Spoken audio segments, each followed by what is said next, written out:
अस्सलाम वालेकुम एवरीवन। उम्मीद है आप सब खैरियत से होंगे। Welcome to the post market session. आज के सेशन में हमारे साथ CEO Chase securities Ali Nawaz sahab मौजूद हैं। अस्सलाम वालेकुम अली भाई। वालेकुम, थैंक यू।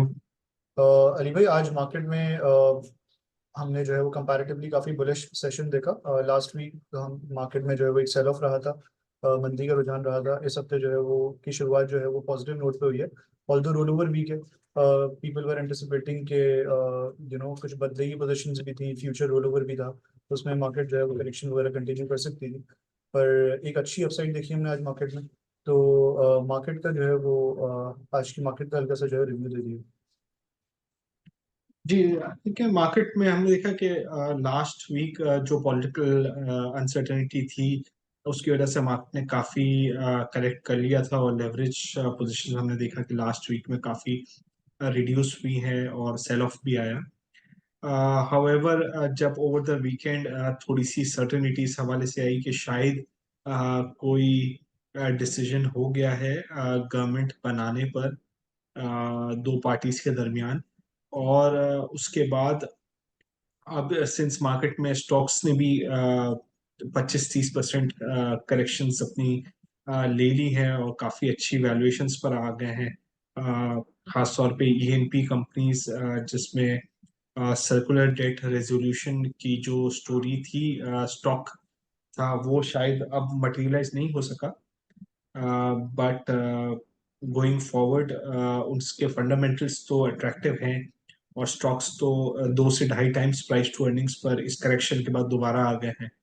तो आई थिंक ये वजह बनी कि इन स्टॉक्स में जो है वो दोबारा रिकवरी आई और आज मार्केट में थोड़ी हमने बेहतर एक्टिविटी देखी। परफेक्ट। अच्छा अली भाई, आर यू एक्सपेक्टिंग ये जो पॉलिटिकल अनसर्टेनिटी का माहौल था जिसकी वजह से मार्केट में जो है वो हमने प्रीवियस सेशंस में जो है वो बेरिश एक्टिविटी विटनेस करी है, तो आर यू एक्सपेक्टिंग कि सिचुएशन जो है वो थोड़ी स्टेबल हो जाएगी? और आपकी क्या एक्सपेक्टेशंस हैं? क्या इस दफ़ा भी हम फिर पीडीएम को गवर्नमेंट बनाता हुआ दिख रहे हैं?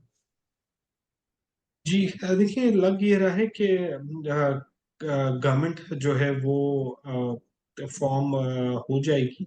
अ, और अब जो अनसर्टेनिटी थी वो कहीं आहिस्ता आहिस्ता कम होगी, क्योंकि अब हमें जल्द से जल्द हमारी नजरें जो है वो इकॉनमी की तरफ और रिफॉर्म्स की तरफ होनी चाहिए, क्योंकि हमारी हर महीने काफी बड़ी डेट रीपेमेंट्स है और अगले साल भी हमारी 27 अरब डॉलर की डेट रीपेमेंट्स है। और अगर हमारी पॉलिटिकल सिचुएशन इसी तरह रही तो ना ही हमारे पास कोई इन्वेस्टमेंट आएगी और कोई भी हमें फ्रेश इनफ्लोज देने में हिचकिचाएगा। तो हमें जल्द अज जल्द अपने जो ये पॉलिटिकल प्रॉब्लम्स है ये सॉल्व करके दोबारा फोकस इकोनॉमी की तरफ कर लेना चाहिए। और हमें आईएमएफ प्रोग्राम नेगोशिएशंस की तरफ, जो हमें एक लॉन्ग टर्म प्रोग्राम की ज़रूरत है, ये प्रोग्राम की तरफ चला जाए। हम उस तरफ चले जाएं कि हम एक नया प्रोग्राम आईएमएफ से ले लें। तब हम देख सकते हैं कि वहां पर मार्केट्स में थोड़ी सी स्टेबिलिटी आ जाएगी और फिर मार्केट में दोबारा जो हमने बुल रैली पिछले 5-6 महीनों में देखी है वो रिज्यूम हो सकती है। Perfect. अच्छा, ऑयल एंड गैस सेक्टर की अगर हम बात करें तो ऑयल एंड गैस सेक्टर ने आज जो है वो काफ़ी बेहतर परफॉर्म करा। ओजी भी ऑलमोस्ट कैप पे क्लोज हुआ। पीपीएल के अंदर भी एक अच्छा रन अप आया। जैसे कि आपने कहा कि OG PPL also corrected like almost 30% from there highs, तो काफ़ी अच्छे लेवल्स के करीब थे ये, जहाँ से इनके अंदर रन अप आया है। तो आपका क्या व्यू है बेसिकली, क्योंकि ये भी ऑब्वियसली रिफॉर्म्स वाले स्टॉक हैं। सर्कुलर डेट मैनेजमेंट प्लान के हवाले से जो है वो आईएमएफ ने जो प्लान था वो हमारा अप्रूव नहीं करा था, तो इसके अंदर जो है वो करेक्शन वगैरह आ गई थी। ऑल तो गैस प्राइसेस इंक्रीज हुई थी, लेकिन फिर उसके बाद अगले दो सेशन में हमने इनमें मंदी का रुझान देखा था। तो do you expect any upside from here in OG and PPL? क्या करंट लेवल्स पे इसको देखना चाहिए, और अगर अपसाइड आती है तो क्या वो सस्टेन करेगी?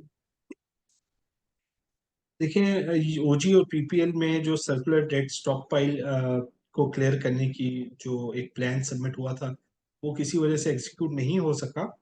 हाउएवर स्टॉक, और यही वजह बनी कि स्टॉक्स में काफी अच्छी करेक्शंस भी आ गए, स्टॉक अपने हाई से 30-30% डाउन है। हाउएवर हमें ये बात नजर में रखनी है कि ओजी पीपीएल अपनी अर्निंग्स के 2 टाइम्स 2.5 टाइम्स के दरमियान ट्रेड कर रहे हैं। और जो हुकूमत ने पिछले क्वार्टर में और लास्ट वीक जो गैस प्राइसेस बढ़ाई है उनसे कैश फ्लोज इनके मजीद बेहतर हो गए हैं। तो जो सर्कुलर का स्टॉक है वो हो सकता है कि हम कोई और प्लान के थ्रू थ्रू रिजॉल्व होता हुआ देखें, जिसमें हो सकता है थोड़ा टाइम लग जाएगा, बट ओजी पीपीएल की जो रिकरिंग अर्निंग्स है अ, वो काफी हद तक जो है वो बेहतर, उनके कैश फ्लोज काफी बेहतर हो गए हैं। तो हम ये जरूर दे सकते हैं कि आगे आने वाले क्वार्टर्स में ओजी पीपीएल के पे आउट्स काफी बेहतर होंगे। दूसरी बात, ये हमने देखा कि बोर्ड मीटिंग्स भी अनाउंस हुई है, 26 तारीख को पीपीएल की, 27 तारीख को ओजीडीसी की, और इसमें भी एक्सपेक्टेशंस है कि जो पिछले क्वार्टर का पे आउट था उससे थोड़ा बेहतर पे आउट होगा। अगर ये पे आउट कोई सरप्राइज पे आउट आ गया तो आई थिंक यहाँ से भी ओजी पीपीएल जो है वो काफी अच्छी रैली शो कर सकते हैं। परफेक्ट। अगला सवाल फर्जी अली भाई, मेरा सीमेंट सेक्टर के हवाले से। सीमेंट सेक्टर में भी जो है वो हमने अच्छा खासा सेल ऑफ देखा है पिछले कुछ हफ्तों में। तो काफ़ी अट्रैक्टिव वैल्यूएशंस के करीब ये सीमेंट्स भी वापस ट्रेड कर रहे हैं। तो सीमेंट्स के हवाले से आपका क्या व्यू है, और रिजल्ट्स भी इनके आने वाले हैं, तो अर्निंग्स के हवाले से क्या एक्सपेक्टेशंस हैं इनकी, ये बता दीजिए। देखिए, सीमेंट्स में तो मल्टीपल ट्रिगर्स हैं, डिस्पाइट ये करेक्ट जरूर हो गए हैं, बट इसमें हम देखा कोल प्राइसेस जो है वो शार्पली डिक्लाइन कम कर हुई है और 91 92 पर कोल ट्रेड कर रहा है। फिर हमारे डिस्पैचेस भी जो है वो जनवरी का नंबर थोड़ा सा वीक था, हावेवर जो लास्ट मंथ्स के हमने डिस्पैचेस देखे हैं वो रिलेटिवली बेहतर हैं। इसके बाद हम इंटरेस्ट रेट्स पर फोरकास्ट ये है कि अगर मार्च में नहीं तो जो है वो उससे अगली वाली एमपीएस में रेट कट का बहुत स्ट्रॉन्ग केस होगा। तो आई थिंक ये मल्टीपल ट्रिगर्स हैं इस सेक्टर के अंदर, और हम देखेंगे कि जिस तरह ये कंपनीज भी रिजल्ट्स अपने अनाउंस करती है लास्ट क्वार्टर की और इस क्वार्टर की, और जैसे ही रेट कट के हम करीब आते हैं वैसे ही इस सेक्टर में भी एक्सपेक्टेशंस है कि अच्छी बुल रैली होगी। Perfect. Ali bhai, to close this session, last question is regarding what's your market view for coming sessions, और कौन अपनी टॉपिक्स का भी जो है वो जिक्र कर दिया। जी बिल्कुल, देखिए मेरी टॉपिक्स में ईएनपी सेक्टर, ओजीडीसी, पीपीएल, मारी, पीओएल है। मैं इन्वेस्टर्स को अभी रेकमेंड ये करूंगा कि शायद ये जब तक पॉलिटिक्स थोड़ा हमें तंग करेगी कुछ दिन, तो मार्केट में वॉलेटाइल सेशंस कुछ आ सकते हैं। हाउएवर ये मार्केट एक्यूमुलेशन फेज में है, तो अच्छे स्टॉक्स एक्यूमुलेट करें, और खास तौर पे उस स्टॉक्स में तवज्जो दें जिसमें डिविडेंड यील्ड्स काफी अच्छी, हमने देखा ईफर्ट का बहुत अच्छा पे आउट है। हमने देखा कि मीज़ान ने बहुत अच्छा पे आउट दिया है, हप्को का डिसेंट पे आउट है, एचएमबी बैंक का है, बैंकर हबीब का है। तो मेरी इन्वेस्टर्स को कुछ अपना पोर्टफोलियो 60-70% डिविडेंड यील्ड स्टॉक्स में रखना चाहिए, और 20-30% of the portfolio growth stocks में रखना चाहिए।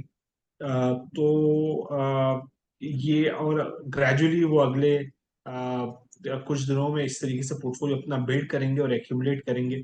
तो जैसे ही हम देखेंगे पॉलिटिकल अनसर्टेनिटी थोड़ी कम होती है और हम आईएमएफ नेगोशिएशंस में एंटर होते हैं, तो वहां पर मार्केट में एक अच्छी रैली दोबारा से एक्सपेक्ट।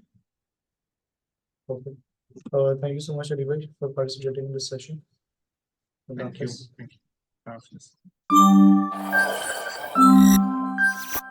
यू।